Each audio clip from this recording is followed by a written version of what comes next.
wanted to do a video for people who might be considering divorce or in the early stages of separation. Just some things that I wish I would have known when I was in that stage that I couldn't foresee, but that are really hard, that you should either mentally prepare for or consider if you really want to go through, if it's worth it to you to go through the divorce.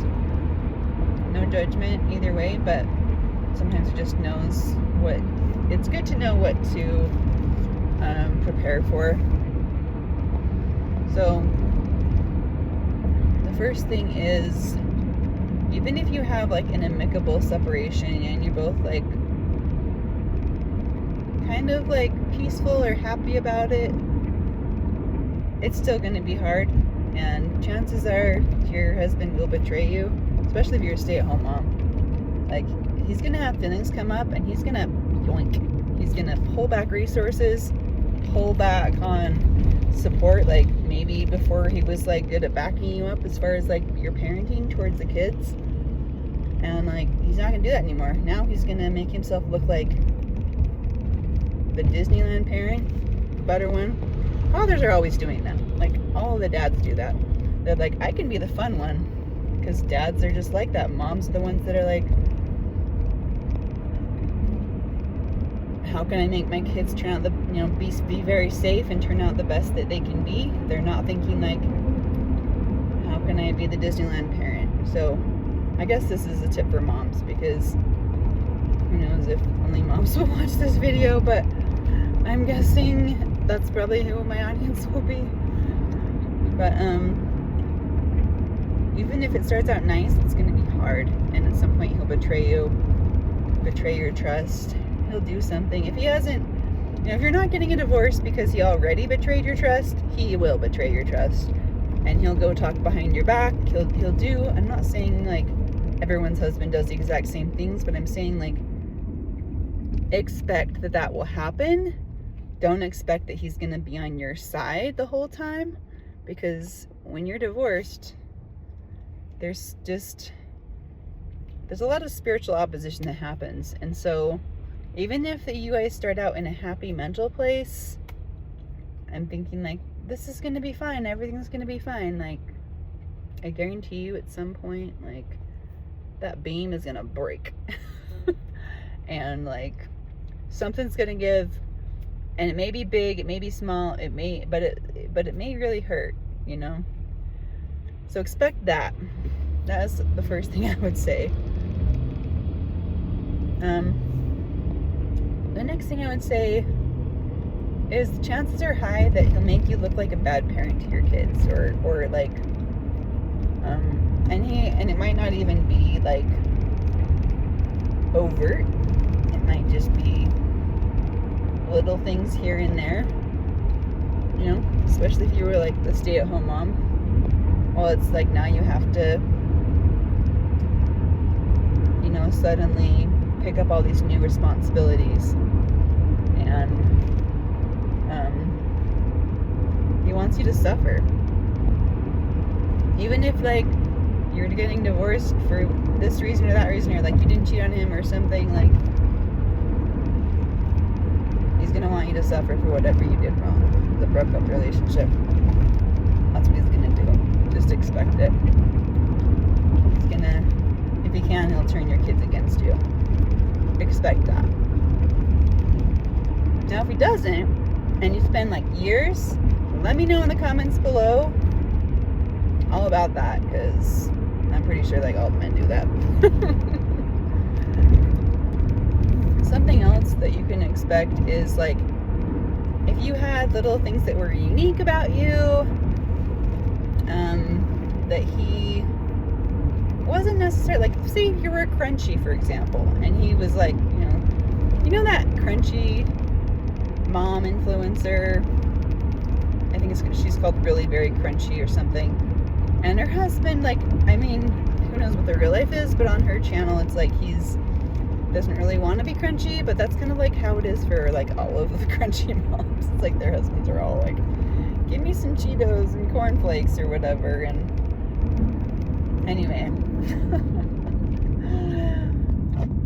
I love that girl. She's such an inspiration. But anyways, like, if you get a divorce, you can bet he is, whatever your little idiosyncrasies are, like if whatever your individual thing is, your husband is gonna, your ex-husband or whatever, like at some point he's gonna really pull back and be like, flip, betray, go against all of it. He might have been like, at one point, I believe in this is good. Like, I was doing the medical medium diet when I went through my first divorce, and my husband did it with me for like a year, like not like perfectly, but he was like supportive, and he would drink celery juice and all this stuff. And actually, that betrayal happened before a divorce, now that I think about it. Like, one day he just was like, this guy is a snake, and he's just telling people to get healthy so he can make money off of them. And it was just like, I don't know what came over him. Probably some kind of demonic possession, I guess, because I was like, this is really helping me. And he just could not hold space for, like, actually something helping me. Second husband, very similar story. Like, at first he was on board, and then suddenly he just, like, flipped switches and was like, I need to have a really heavy breakfast that has tons of fat and carbs and all this crap in it. And I'd be like, okay, so you, I don't know. Let's not go there. But that guy just does not know how to ask questions. Anyways, the point is, like, good chance if you have like a thing, whatever your thing is, maybe it's cleanliness or organization or crafting or healthy eating, or, and if he wasn't like running that race with you, like pushing, he's probably going to be like, I'm not going to do that because I don't want to be even connected to that. My second ex-husband, he was so bitter, like he couldn't even, like, he had to go buy our son a new wardrobe, even though he didn't have the money. He just like used his credit card. They went and bought a whole new wardrobe for our son, even though I had like so many hand-me-downs. He's like my fifth son. I had so many hand-me-downs, and like people gave me things, and we had plenty of clothes, and he just was like, nope. And then he's like making sure like the clothing doesn't like get mixed, and he's like, oh, I'm gonna make sure he goes back to your house in the clothing he came in, and like make sure you send me that clothing back, like it's so special and holy or something. Like, it's kind of really immature, but that is how stupid and petty a man will become. And when that guy and I first dated, like, he was a very, very sweet, kind, thoughtful man. But that is what happens. Like, they will flip their switch like once you get divorced. Here's a proactive tip. Try to, if you're not working when you get the divorce, and he hasn't already like promised you a certain amount of money that will cover all your bills, like, first of all, have that conversation before you even separate. Just be like, what are we gonna do financially if we separate? Talk about that ahead of time. I had a friend who like went to a therapist, and they like talked with a therapist about divorcing and what that would look like, and that is a great idea. And I was in too much of a hurry that, I didn't do that. Probably would have been a good idea. Kind of wish I had, because sometimes we idealize what it will look like on the other side, but you're not aware of like harsh and hard truths about what you're going to be going through. So even if you do get to, yay, now I can be who I want to be, or he's not going to be able to do this to me, sometimes it's worth it. But sometimes you're going to be walking through like the river of misery. That's like an old Jody Moore saying. So if you're a stay-at-home mom, and your husband doesn't have tons of money, and he's not, or he hasn't already committed and like ready to sign a paper saying like he's going to financially cover your life, get a job before you separate, or like stay in the same house. Maybe like one of you lives in the basement or something, and get a job before you separate.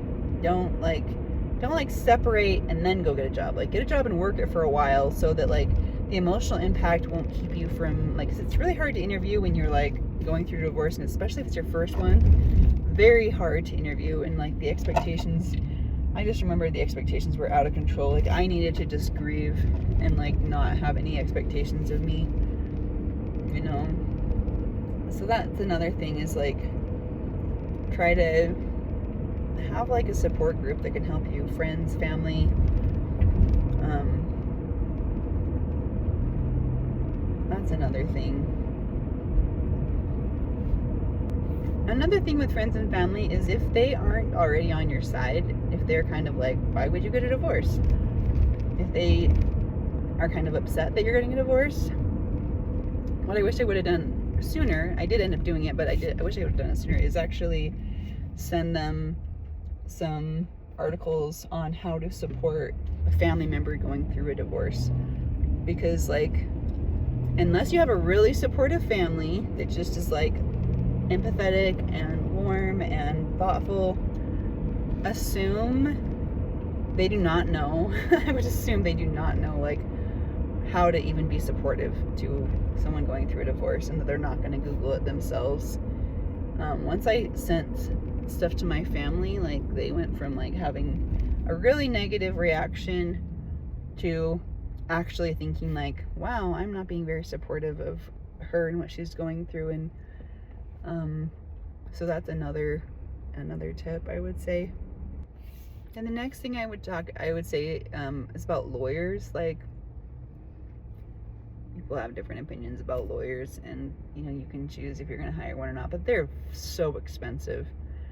And like, sometimes you spend tons and tons of money and you get absolutely nowhere. I remember I was Uber driving someone once, and they told me like, my parents felt, or she was telling me about her opinion about divorce, like watching other people go through it. And she said the kids basically stay home while both parents work, and they just do whatever they want. And like the parents fought and fought and fought with their lawyers, spending tons and tons of money trying to get custody, you know, just like going back and forth and fighting. You know, like lawyers are like $300 an hour, you know, and they, you know, you're gonna spend thousands of dollars, you know, on even a simple case, and that's gonna either come out of, you know, the house equity that gets divided out, or cashing out a retirement account early, or I mean, who knows how much money you have or where it's coming from. But you know, most people really don't have the means to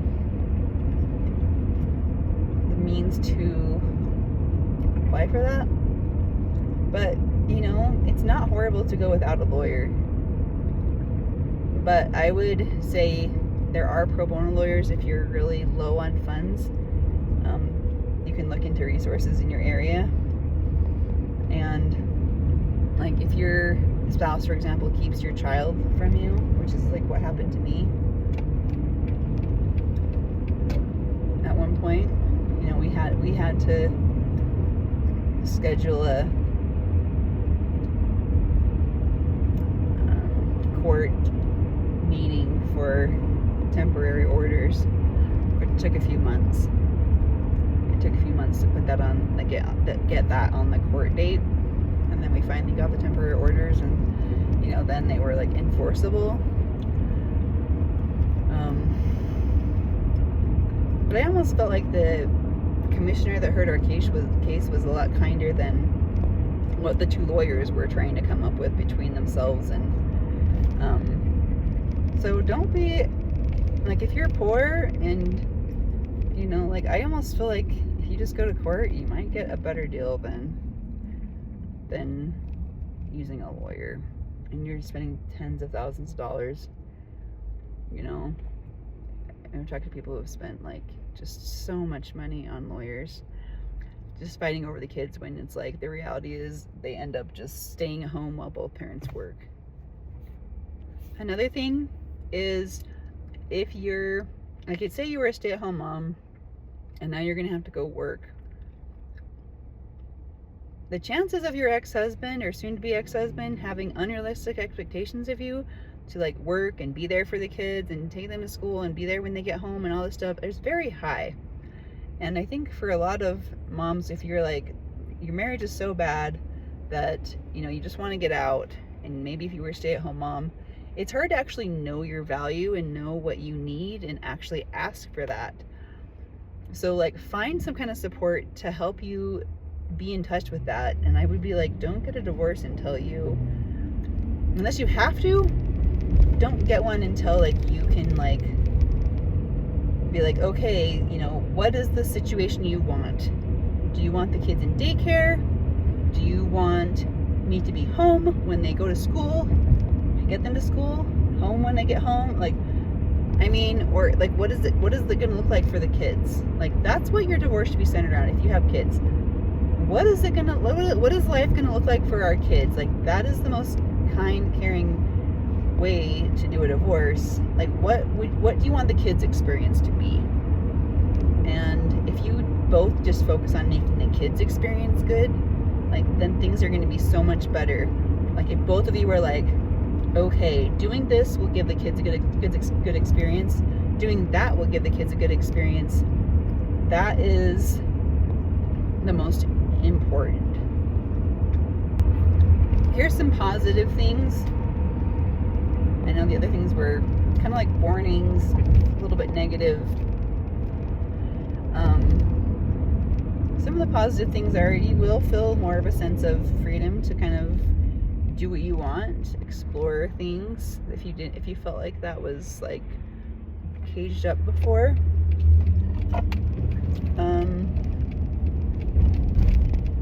That will be a pro.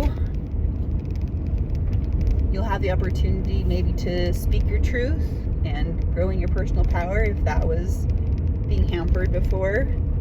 If you follow the right path and you do that. You might lose some friends because of getting divorced, and that's really hard, but you also might gain new friends, like especially if you move to a new area and you might decide you're going to join a divorce support group or a single mom group or whatever. So you might have the chance to make new friends. But the thing is, if you're like thinking, I'm gonna find a better spouse out there, you might, and you might just realize that you're just picking up someone else's dirty laundry and now you have to take care of their crap. And it might have been easier to just keep working on the crap from your first ex.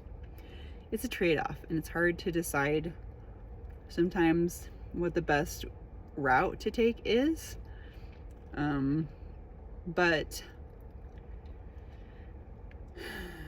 people want to judge other people a lot of times going through a divorce, and it's just never helpful. So that's another piece of advice, like if you know someone going through a divorce, don't judge them. Just try to be like kind, realistic, practical. Tell them, make sure they know they're loved no matter what they do choose, and just try to be a soft place for them to land, really. So those are some of my divorce tips and advice.